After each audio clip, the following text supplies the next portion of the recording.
Mesdames, Messieurs, la tenue de ce dialogue de haut niveau sur la République centrafricaine décidé par la résolution 5431 du 12 octobre 2023 du Conseil m'offre l'opportunité de rendre compte au Conseil de l'évolution de la situation des droits de l'homme dans le pays en mettant en exergue la situation des femmes et des filles.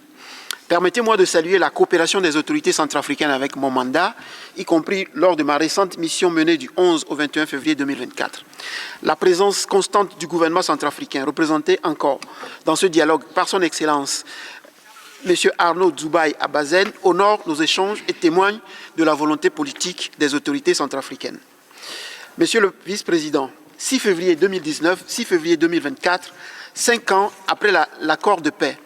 négociés à Khartoum et signés à Bangui, des avancées notables ont été réalisées sur le plan sécuritaire, politique et législatif, ainsi que par rapport à la mise en place des mécanismes de justice transitionnelle. Des efforts normatifs ont conduit à l'adoption des lois comme la loi portant statut des anciens chefs d'État de 2020, le Code de protection de l'enfant de 2020, la loi sur la décentralisation de 2022, la loi contre la corruption de 2024, la loi portant renouvellement du mandat de la CPS de 2023, le décret portant organisation et fonctionnement du Conseil national pour la promotion et la protection des droits de l'enfant, le Code électoral amendé en janvier 2024, la loi portant organisation et fonctionnement du Conseil constitutionnel, ainsi que le décret sur l'Observatoire de la parité. Force est de constater que ces outils juridiques et institutionnels manquent de ressources pour leur mise en œuvre. L'État doit davantage mobiliser ses ressources internes et lutter contre la corruption. Il doit organiser l'exploitation, la gestion des ressources naturelles et l'attribution des licences avec transparence afin de générer les ressources pour le financement des mécanismes et des programmes de la justice transitionnelle. Le défi sécuritaire est un enjeu majeur. J'appelle le Conseil des droits de l'homme à tout mettre en œuvre en concertation avec les mécanismes du Conseil de sécurité ainsi que les facilitateurs et garants de l'accord de paix et parrains de la feuille de route de Luanda afin que les groupes armés toujours actifs soient dissous.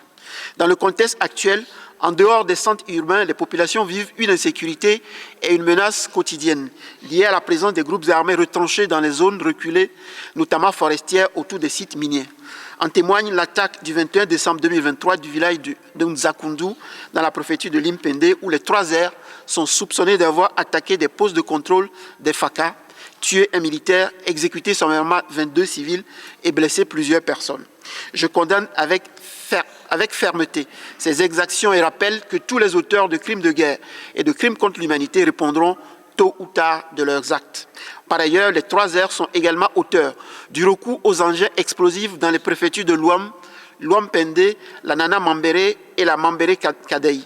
Les engins explosifs sont une menace à la paix, à la liberté de circulation, aux activités commerciales et agricoles, à la scolarisation des enfants et à la mise en œuvre de la réforme du secteur de la sécurité. J'appelle les partenaires techniques et financiers à fournir les ressources nécessaires à UNMAS et les États fournisseurs de contingents à la MINUSCA d'y intégrer des spécialistes de déminage. L'expert indépendant réitère que la capacité des forces de défense et de sécurité à assurer pleinement la sécurité sur l'ensemble du territoire requiert une formation cohérente et transparente,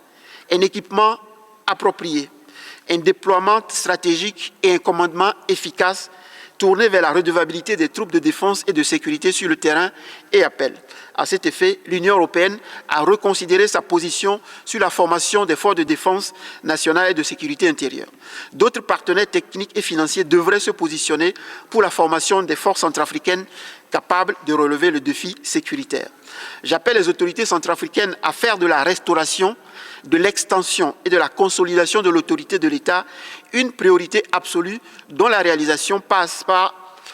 la réhabilitation, la construction et l'équipement des infrastructures routières, judiciaires, pénitentiaires, scolaires, sanitaires, sportives et culturelles, mais également par le renforcement de la gouvernance locale, par la détermination de l'affectation des ressources nécessaires au fonctionnement des collectivités décentralisées et aussi par l'adoption et la mise en œuvre d'un plan national sur l'entrepreneuriat jeune, l'entrepreneuriat féminin, axé sur l'enseignement technique et agricole et la formation professionnelle. Sur le plan politique, l'environnement politique créé par la nouvelle constitution du 30 août 2023 requiert des actes politiques d'apaisement de la part des autorités. C'est un impératif pour une marche consensuelle des acteurs vers des élections locales démocratiques, justes et transparentes en octobre 2024. Je réitère l'appel de la libération de l'honorable député Yandoka, président de la commission production ressources naturelles à l'Assemblée nationale, en considération de la dimension procédurale de l'affaire, ainsi qu'à un geste politique des autorités s'agissant des condamnations judiciaires de certains leaders de l'opposition. Monsieur le vice-président, concernant les droits des filles et des femmes qui retient particulièrement notre attention dans le cadre de ce dialogue, il y a une reconnaissance unanime que la femme centrafricaine est résiliente. Malgré les épreuves douloureuses et dramatiques qu'elle a traversées, elle est restée debout et digne. Il urge toutefois d'activer les facteurs de résilience. Les statistiques du système de gestion de l'information sur les VBG, notamment les violences domestiques, les abus et les violences sexuelles, y compris les viols et les mariages précoces et forcés, montrent un niveau élevé. La paupérisation des familles, la vie chère, la méconnaissance des droits, l'inaccessibilité à certains mécanismes d'accès à la justice sont autant de facteurs qui contribuent à la violence en milieu familial et dans la communauté. Le plan d'action pluriannuel 2022-2023 du comité stratégique dans le cadre de la lutte contre les violences basées sur le genre liées au conflit n'a pas apporté des résultats significatifs car sa mise en œuvre a été handicapée par l'insuffisance de ressources. En RCA, beaucoup de femmes meurent encore en donnant la vie. Le taux de mortalité est la 4e la plus élevée au monde, avec 835 décès pour 100 000 naissances vivantes, sachant que seuls 40% de naissances sont assistées par un personnel de santé. La politique nationale de santé 2019-2030 apporte certes des réponses, mais elles sont en deçà des enjeux. L'éloignement des centres de santé, l'inexistence ou l'impraticabilité des infrastructures routières en toute saison, le manque cruel d'équipements, de médicaments, de plateaux techniques et de gynécologues obstétriciens sont quelques-uns des défis à relever pour réduire le taux de mortalité maternelle.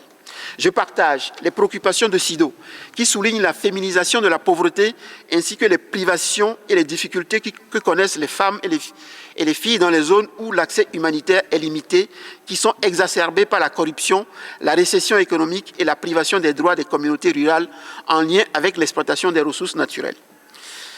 L'expert indépendant appelle à une implication stratégique des femmes dans la mise en œuvre de l'APP-RCA, dans la feuille de route de Luanda, dans la stratégie nationale de réforme du secteur de la sécurité et à l'exécution du plan d'action national sur les femmes et la paix et la sécurité conformément aux résolutions du Conseil de sécurité. Cette implication a vocation à aider à mieux assurer une mobilisation citoyenne autour du processus de paix et de réconciliation et à aider au dénouement des obstacles entre le gouvernement et les groupes armés.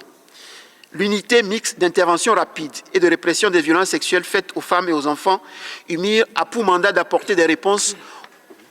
aux femmes victimes de violences, d'exploitation et de traite et de contribuer à la mise en œuvre du plan d'action 2020-2024 de lutte contre la traite. Toutefois, sa dépendance financière des partenaires techniques et financiers finalise ses planifications et ses opérations. Il urge donc redonner à UMIR une capacité financière durable et renforcer ses capacités techniques,